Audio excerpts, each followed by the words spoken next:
గ్రాముల బంగారాన్ని విడిపించి ఆ రోజు ఆన్లైన్ రేటుకే మేము కొంటాం. Sharma gold company. నమస్కారం, సుమన్ టీవీకి స్వాగతం. మహాశివరాత్రి రోజున శివునికి ఏ పదార్థాలతో అభిషేకిస్తే మన మనోవాంఛలన్నీ కూడా సిద్ధిస్తాయి అనే విషయాన్ని తెలియజేసేందుకు మనతో పాటు ఉన్నారు ప్రముఖ ఆధ్యాత్మికవేత్త, జ్యోతిష శాస్త్ర నిపుణులు బ్రహ్మశ్రీ నందిబట్ల శ్రీహరి శర్మ గారు. గురుగారు నమస్కారం అండి. వాగర్థావివ సంపృక్తౌ వాగర్థ ప్రతిపత్తయే జగతః పితరౌ వందే పార్వతీ పరమేశ్వరౌ. అన్నపూర్ణే సదాపూర్ణే శంకరః ప్రాణవల్లభే జ్ఞాన వైరాగ్య సిద్ధ్యర్థం భిక్షాం దేహి చ పార్వతి. మాతా చ పార్వతీదేవి పితాదేవో మహేశ్వరః బాంధవా శివభక్తాశ్చ స్వదేశో భువనత్రయం. సదాశివస్మారంభాం శంకరాచార్య మధ్యమాం అస్మదాచార్య పర్యంతం వందే గురుపరంపరాం. ఆదిత్యాయ చ సోమాయ మంగళాయ బుధాయ చ గురుశుక్ర శనిభ్యశ్చ రాహవే కేతవే నమః. శృంగేరి జగద్గురు పీఠాధిపతులు శ్రీ శ్రీ శ్రీ భారతీ తీర్థ మహాస్వాముల వారికి, శ్రీ శ్రీ శ్రీ విధుశేఖర భారతీ తీర్థ మహాస్వాముల వారికి, కంచి కామకోటి పీఠాధిపతులు శ్రీ శ్రీ శ్రీ విజయేంద్ర సరస్వతి మహాస్వాముల వారికి ప్రణామములు తెలియచేసుకుంటూ కార్యక్రమాన్ని ప్రారంభించారు. గురుగారు, మహాశివరాత్రి రోజున పరమేశ్వరునికి అభిషేకాలు అంటే చాలా రకాల అభిషేకాలు చెప్తూ ఉంటారు. అయితే ఆ అభిషేకాలన్నీ ప్రతి ఒక్కరు చేయించుకోలేకపోవచ్చు, ఆర్థికంగా అంతగా సహకరించకపోవచ్చు వాళ్ళకి.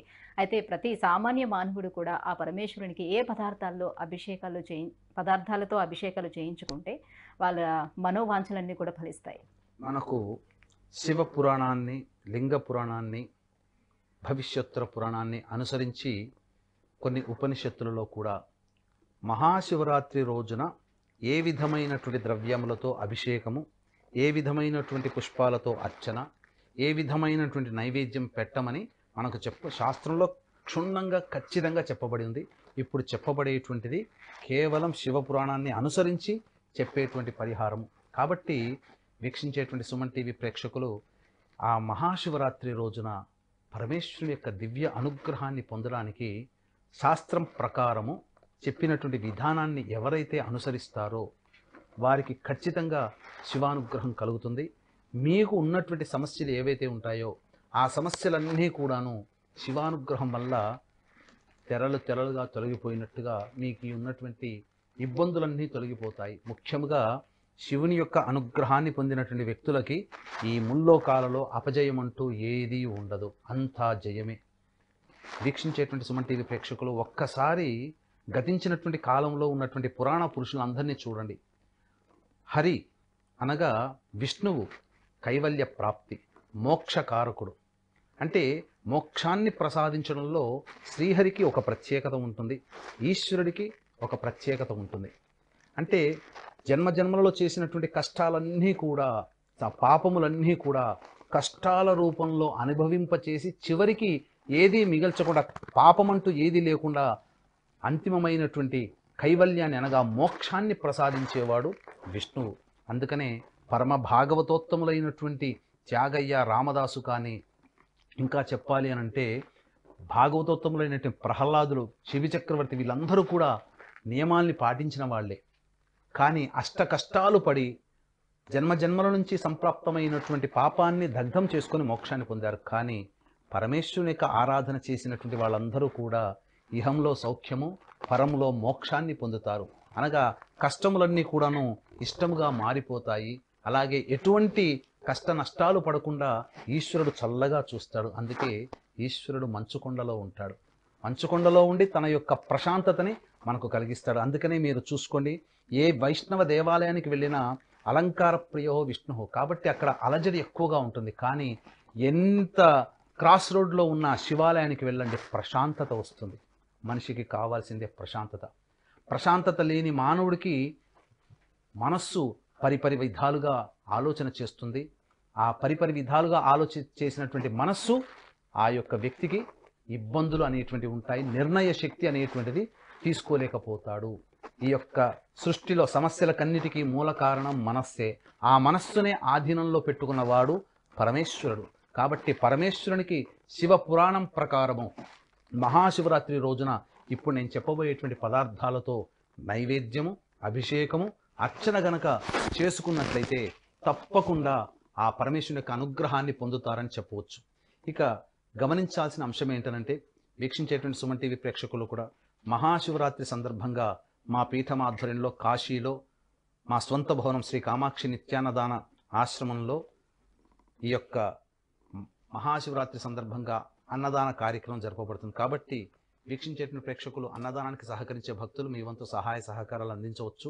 అలాగే మహాశివరాత్రి పర్వదినం సందర్భంగా 121 సార్లు రుద్రపారాయణం, అలాగే 9వ తారీఖు రోజున 24 హోమాలు, వివాహం కావాల్సిన అబ్బాయిలకి అమ్మాయిలకి శత్రుబాధ, దాంపత్య సమస్య, సంతాన సమస్య, అలాగే వృషభ మిథున కర్కాటక సింహ తుల వృశ్చిక మకర కుంభ మీన రాశుల్లో జన్మించినటువంటి వారికి శనిదోష పరిహారార్థమై, ఉద్యోగార్థమై ఉన్నటువంటి వ్యక్తులకందరికీ కూడా దాదాపుగా 24 రకాల హోమాలు జరపబడుతున్నాయి.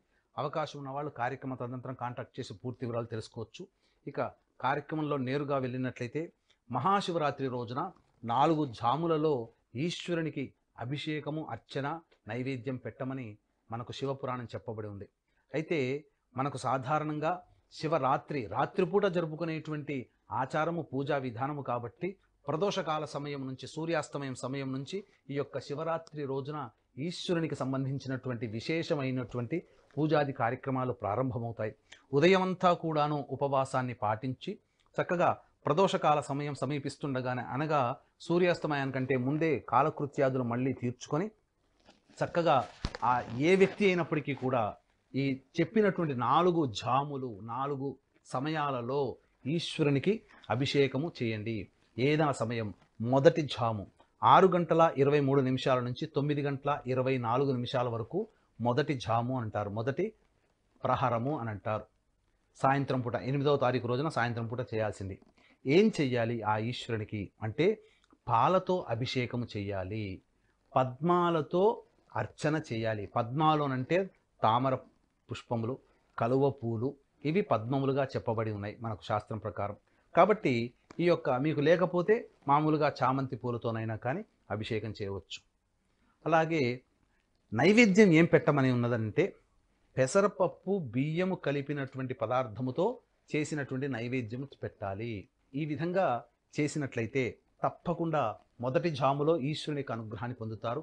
ఆ సమయంలో ఋగ్వేద మంత్రాలు చదవమని చెప్పింది. అయితే వీక్షించేటువంటి ప్రేక్షకుల్లో చాలామందికి బ్రాహ్మణుని పెట్టుకోగలిగే శక్తి ఉంటే బ్రాహ్మణుని పెట్టుకొని ఈ 4 నియమాలలో అభిషేకాలు చేసుకోండి. లేకపోతే మీరు శివాయ నమః అంటూ చాలు, ఇంకేం అవసరం లేదు. శివాయ నమః అంటూ పాలతో అభిషేకం చేయండి. ఆ మొదటి జాము 6:23 సాయంత్రం నుంచి 9:24 వరకు. ఇక రెండవ జాము అని అంటారు. ఎప్పటి నుంచి? 9:24 నుంచి మధ్యరాత్రి 12:25. 9వ తారీఖు మధ్యరాత్రి 12:25 వరకు రెండవ జాము ఉంటుంది. దీంట్లో ఏం చెప్పబడి ఉంది? పెరుగుతో అభిషేకం చేయమని చెప్పబడి ఉంది. తులసి దళాలతో అర్చన చేయమన్నారు. ఇక బెల్లంతో చేసినటువంటి పాయసాన్ని నైవేద్యంగా పెట్టాలి. అప్పుడు యజుర్వేద మంత్రాలు చదువుకోవాలి. ఇక మూడవ జాములో చెప్పబడినటువంటిది 9వ తారీఖు తెల్లవారుజామున 12:25 నుంచి 3:26 వరకు మూడవ జాము ప్రారంభం. మూడవ జాము ఉంటుంది, మూడవ ప్రహరము అని అంటారు. ఈ మూడవ ప్రహరములో ఈశ్వరుని నేతితో అభిషేకం చెయ్యాలి, మారేడు దళాలతో అర్చన చెయ్యాలి. అలాగే నువ్వుల పొడితో చేసినటువంటి తినుబండారము, నువ్వుల పొడి బెల్లముతో చేసినటువంటి తినుబండారములు ఈశ్వరునికి నైవేద్యంగా పెట్టాలి. అప్పుడు సామవేద మంత్రాన్ని జపించాలి, పారాయణం చేయాలి, సామవేద మంత్రాలు చేయాలి. ఇక 4వ జాము అని అంటారు. 9వ తారీఖు తెల్లవారుజామున 3:26 నుంచి 6:27 వరకు 4వ జాము అవుతుంది. ఈ 4వ జాములో తేనెతో అభిషేకము చెయ్యాలి, నీలోత్పలాలతో అర్చన చేయాలి. నీలోత్పలాలు అంటే నీలి రంగు, బ్లూ కలర్ పుష్పములతో అర్చన చేయాలి. ఇప్పుడు చామంతి పూలు పుష్పం దొరుకుతున్నాయి, అలాగే బ్లూ కలర్లో నల్ల కలువ పూలు దొరుకుతున్నాయి, అలాగే శంఖు పుష్పి పూలు అని అంటారు, అవి కూడా నీలి రంగులో ఉంటాయి. కాబట్టి ఆ నీలి రంగులతో ఉన్నటువంటి పుష్పాలతో ఈశ్వరుని 4వ జాములో అర్చన చేయాలి. అప్పుడు కేవలం అన్నమే నైవేద్యముగా పెట్టాలి. ప్రెషర్ కుక్కర్లో పెట్టిన అన్నం కాకుంటే వండి వార్చినటువంటి, గంజి వార్చినటువంటి అన్నాన్ని మీరు తయారు చేసుకొని అప్పుడు గనక ఆ అన్నాన్ని మీరు చక్కటి తెల్లటి బట్టలో పెడితే పొడులు పొడులుగా, పూలు పూలుగా అన్నం వస్తుంది కదా, ఆ అన్నాన్ని నైవేద్యంగా పెట్టండి. ఈ నైవేద్యాలన్నీ కూడా మీరు 9వ తారీఖు ఉదయం మళ్ళీ స్నానకృత్యాదులు తీర్చుకొని ఈశ్వరునికి మళ్ళీ అర్చన చేసుకొని మధ్యాహ్నంలో భోజనం చేసుకోవచ్చు. ఈ పదార్థాలు నైవేద్యంగా పెట్టినన్ని మీ కుటుంబ సభ్యులు చేసుకోవచ్చు.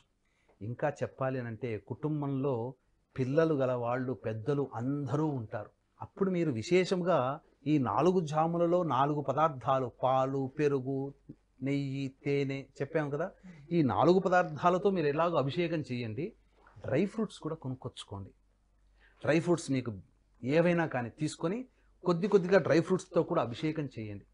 చేసి ఆ ఈశ్వరుడికి అభిషేకం చేసి ఆ డ్రై ఫ్రూట్స్ అంతా మీ ఒక పక్కన పెట్టుకొని అది ఇంట్లో అందరూ భుజించినట్లయితే ఆ శివరాత్రి రోజున శివలింగాన్ని తాకినటువంటి ప్రతి పదార్థము అత్యంత శక్తివంతమైనదే. డ్రై ఫ్రూట్స్ని పిల్లలకి అందించవచ్చు. తేనెతో అభిషేకం చేస్తారు, తేనెని మీరు ఉంచవచ్చు. ఇలా చెప్పబడింది కేవలం శాస్త్రం ప్రకారమే చెప్పబడింది, ఇది కల్పితము కాదు.